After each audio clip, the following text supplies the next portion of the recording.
Saudara, Badan Penanggulangan Bencana Daerah atau BPBD Riau mencatat ada 6.000 hektar lebih hutan dan lahan di Riau terbakar sejak awal Januari 2019. Hingga kini tim berupaya melakukan pemadaman dengan memfokuskan 3 daerah, Kabupaten Rokan Hilir, Bengkalis, dan Pelalawan dengan melibatkan 2 heli waterbombing. BPBD Riau mencatat sejak Januari hingga awal September 2019 setidaknya ada 6.000 hektar lebih hutan dan lahan di Provinsi Riau yang terbakar. Meluasnya hutan dan lahan yang terbakar tersebut dipengaruhi musim kemarau yang melanda Provinsi Riau.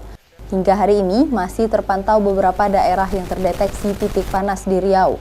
Badan Meteorologi, Klimatologi, dan Geofisika atau BMKG Pekanbaru melalui satelit Terra dan Aqua pada Selasa pagi mendeteksi 9 diantaranya merupakan titik api. Kepala Pelaksana BPBD Riau, Edward Sanger, mengatakan tim di lapangan masih melakukan upaya pemadaman dan pendinginan kebakaran hutan dan lahan seperti di Kabupaten Rokan Hilir, Bengkalis, dan Pelalawan.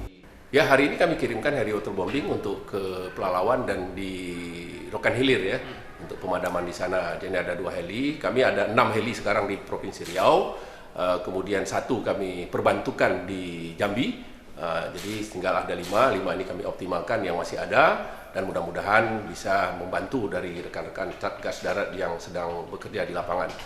Kebakaran hutan dan lahan di beberapa daerah juga mengakibatkan Kota Pekanbaru diselimuti kabut asap. Selain akibat adanya kebakaran hutan dan lahan di Riau, Edward juga menyebutkan kabut asap yang menyelimuti Kota Pekanbaru merupakan kiriman dari provinsi tetangga yang juga terjadi karhutla.